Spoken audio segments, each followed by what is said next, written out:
All right, welcome. Today, we're going to tackle one of the most fundamental concepts in all of finance, investment risk. But we're not just going to give you a textbook definition. No, we're going to break it down with the kind of precision you'd expect from a top consultant. By the end of this, you'll have a solid framework to really understand and navigate the market with a lot more confidence. So, here's our game plan. First, we'll nail down what risk actually is. Then, we're going to split it all into two very distinct categories and do a little deep dive on each one. Then, and this is crucial, we'll talk about your number one defense against that risk. And finally, we'll get into the fun stuff, the kind of risks you can't just plug into a spreadsheet. Let's dive in. Okay, first things first. Before we can even think about managing risk, we have to agree on what it is. So let's build a really clear, solid foundation of what we're actually talking about here. So let's start with a really basic but super important question. It's one that every single investor, from a total beginner to a Wall Street pro, has to keep asking. When we say an investment is risky, what do we really truly mean? Because it's way more than just a gut feeling that something could go wrong. Okay, so here's the official definition, the kind a consultant would love. Risk is all about uncertainty. It's the chance that what actually happens is different from what you expected to happen. And notice, it's not just about losing money. It's about any deviation from that expected outcome. At its core, risk is really a measure of unpredictability. And this right here gets to the absolute heart of all finance. It's called the risk-return trade-off. Honestly, you can think of it like a law of physics for investing. If you want the chance to earn higher returns, you must be willing to accept more uncertainty. A U.S. Treasury bond, for example, is seen as incredibly safe. The odds of the government not paying you back are tiny, right? So the return is pretty modest.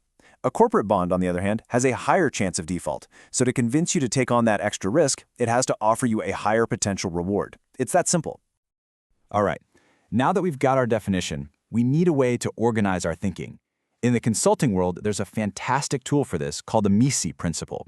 It stands for mutually exclusive, collectively exhaustive, which, is just a fancy way of saying we're going to break down all investment risk into two buckets that cover everything with zero overlap. And here they are. This is that MICI breakdown in action. Every single investment risk you can think of fits into one of these two categories. Systematic risk is like the ocean tide. When it comes in, all the boats rise. When it goes out, they all fall. Unsystematic risk, that's like a leak in one specific boat. It's a problem for that one vessel. Now, the most important part is that last line. You can't stop the tide, but you can definitely patch a leak in your own boat. So let's take a closer look at that first bucket, systematic risk. These are those big, powerful currents that move the entire market. We're talking about the large-scale forces that are just way bigger than any one company.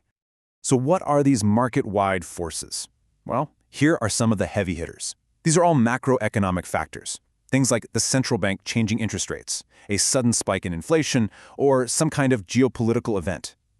These things don't just hit one company. They send ripples, or sometimes, tidal waves, across the entire financial system. Let's zoom in on a classic example, interest rate risk. Just imagine a seesaw. On one end, you've got interest rates. On the other end, you've got the price of existing bonds. When interest rates go up, the value of all those older bonds that are paying lower rates, well, their value goes down. Why? Because the new bonds are just more attractive. It's a dynamic that affects the entire bond market. And then there's this one, which feels more and more relevant these days, political risk. This can be anything, really. A major election that shifts policy, a new trade war, or something even more serious. The source material points out that this kind of risk becomes a bigger and bigger factor the longer you plan to invest, because over 10, 20, or 30 years, the political landscape is pretty much guaranteed to change.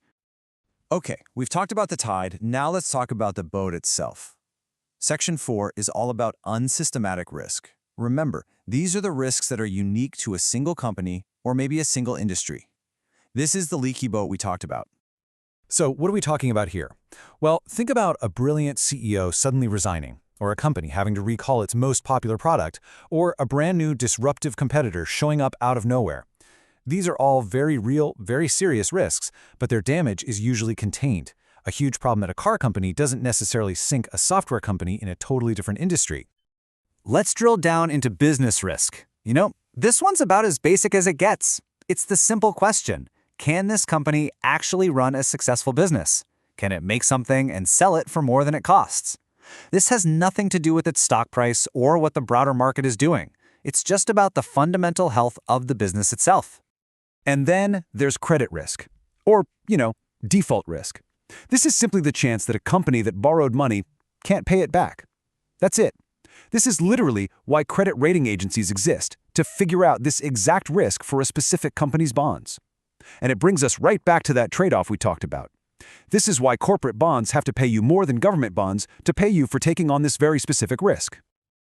Okay, so we get it. There's the big market tide and the individual leaky boat. This brings us to the most important question, right? What can you actually do about it? What's your number one defense? And the answer is right here. It is so important. The source material is crystal clear on this. You can't stop the market tide, that's systematic risk, but you can absolutely protect yourself from a single company's problems sinking your entire portfolio. It's the old saying, don't put all your eggs in one basket. Don't sail the ocean in just one boat. You build a fleet. That, my friends, is diversification. But diversify can feel a little vague, right?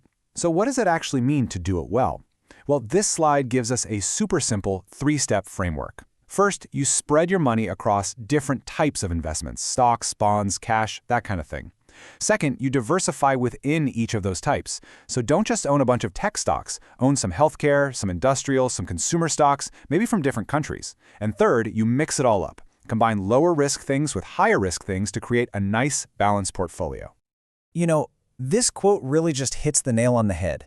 It's not a silver bullet. Diversification will not stop you from ever losing money, especially when those big, market-wide, systematic risks show up.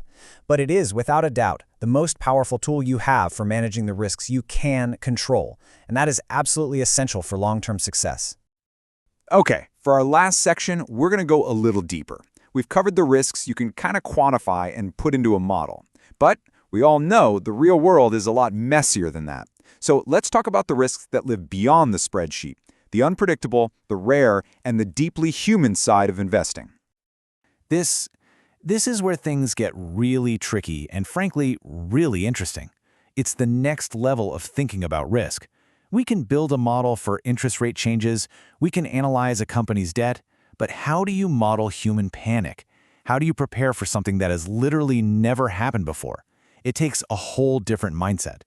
And they really fall into two big buckets. First, you have the risk that lives right inside our own heads. Behavioral economics has shown us that we have all these biases, like loss aversion, where the pain of losing $100 feels way worse than the joy of gaining $100, and that feeling can make us sell at the exact worst moment. And second, you have what are called black swan events. These are the completely unforeseeable shocks, the things that come out of nowhere and just change everything. So if you can't predict it, how on earth do you prepare for it? Well, you can't predict, but you can prepare. You do it by building a resilient system. You stress test your portfolio by asking, what if the absolute worst happens? You make sure you have enough cash on the side so you're never forced to sell when prices are low. And you stick with your diversification plan because that's your best defense against any single point of failure, predictable or not. It's all about being robust and adaptable. Wow, okay, we have covered a ton of ground here. We've defined risk, we've broken it down into a clear framework, we've looked at both types, we've talked about our primary defense, and we even touched on those risks that are almost impossible to measure. You now have the consultant's map for understanding and navigating the really complex world of investment risk. The only question left is a personal one. Based on your own goals and your own comfort with risk, where do you want this map to take you?